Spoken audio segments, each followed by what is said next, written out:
জীবনের এই পথে হাঁটতে গিয়ে দেখেছি কখনো কখনো আমাদের জীবনে অনেক ভালো সময় প্রবেশ করেছে, আবার কখনো কখনো খারাপ সময় প্রবেশ করেছে।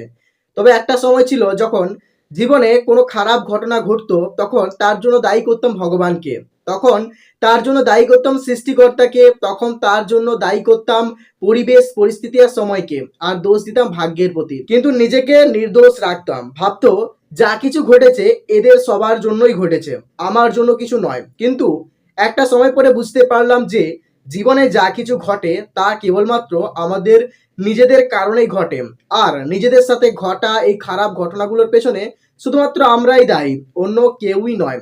আর তখন থেকে বুঝতে পারলাম যে কোনো জিনিস হারিয়ে গেলে তার প্রতি দুঃখ প্রকাশ করতে নেই। সময়ের সাথে সাথে যে জিনিসটা জীবন থেকে হারিয়ে যাচ্ছে সেই জিনিসটা আবার একদিন আমরা ঠিকই পেয়ে যাব। জীবনের সংকটতম পরিস্থিতিতেও উদ্বিগ্ন হয়ে পড়তে নেই, কেউ ছেড়ে চলে গেলেও তার জন্য দুঃখ করতে নেই। সব কিছু মেনে নিয়ে জীবনে টিকে থাকতে হবে কেবল নিজেকে বদলাবার জন্য। নিজেকে বদলাতে পারি না আমরা, তাই জীবনে আমাদের সব থেকে বেশি দুঃখ ভোগ করতে হয়। যেদিন থেকে তুমি নিজেকে বদলাতে আরম্ভ করবে, নিজের দোষগুলোকে ধরতে আরম্ভ করবে এবং সেগুলোকে সংশোধন করার চেষ্টা করতে আরম্ভ করবে, সেদিন থেকে তুমি জীবনে উন্নতির পথে হাঁটতে থাকবে এবং কখনো হতাশ হয়ে পড়ো না। যতই সমস্যা আসুক না কেন, তোমার যতই মনে হোক না কেন তুমি বাইরের পরিবেশ থেকে বিচ্ছিন্ন হয়ে যাচ্ছ, এমতো অবস্থাতেও কখনোই তুমি হতাশ হয়ে পড়বে না। হাজার ব্যর্থতা পাওয়ার পরেও তুমি কখনো জীবনে এই আশা ছেড়ে দেবে না যে তুমি জীবনে কখনো সফল হতে পারবে না। কারণ সৃষ্টিকর্তার সৃষ্টি রহস্য তুমিও জানো না। তিনি তোমার জন্য এমন কি পরিকল্পনা করে রেখেছে সেটা তুমি কখনোই জানো না। সঠিক সময়ের উদ্বেগে তিনি সেগুলো সব তোমাকে দিবেন, তাই কখনো হতাশ হয়ে পড়বে না। সৃষ্টিকর্তার উপর বিশ্বাস রাখ। কিন্তু আমাদের সব থেকে বড় সমস্যা হলো আজকের দিনে আমরা সৃষ্টিকর্তার সৃষ্টিকে ভুলে যাচ্ছি, তার উপর বিশ্বাস রাখতে পারছি না।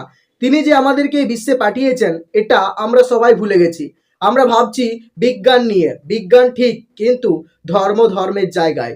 ধর্ম ছাড়া তুমি কখনোই বাঁচতে পারবে না। এই পৃথিবী যিনি সৃষ্টি করেছেন তার সৃষ্টির একটা অস্তিত্ব আছে, তার সাথে নিজেকে জুড়ে ফেলার চেষ্টা করো। কখনোই ভাববে না যে তুমি এই পৃথিবীতে এসেছো তোমার বাবা মার দ্বারা, তোমাকে পাঠিয়েছেন কিন্তু সেই মহান সৃষ্টিকর্তা, যার উদ্দেশ্যকে ভুলে গেলে কখনো চলবে না। তিনি আমাদেরকে কথা বলতে শিখিয়েছেন, তিনি আমাদেরকে জীবনে সবকিছু দিয়েছেন, তাহলে তার সৃষ্টিকে আমরা অস্বীকার করব কেন? তার উপস্থিতিকে কেন অস্বীকার করব? তিনি আছেন আমাদের প্রত্যেকের ভেতরেই, তিনি আছেন আমাদের প্রত্যেকের শ্বাস প্রশ্বাসে, তিনি আছেন আমাদের প্রত্যেকটা দৃষ্টিশক্তিতে, তিনি আছেন আমাদের শ্রবণে মননে, তিনি প্রত্যেকটা জায়গায় আছেন। তাহলে আমরা তার সৃষ্টিকে কেন অস্বীকার করব? আমাদের প্রত্যেকের উচিত সৃষ্টিকর্তার উপর বিশ্বাস রাখা। জীবনে যাই পরিস্থিতি আসুক না কেন কখনো হতাশ হয়ে পড়বো না আমরা।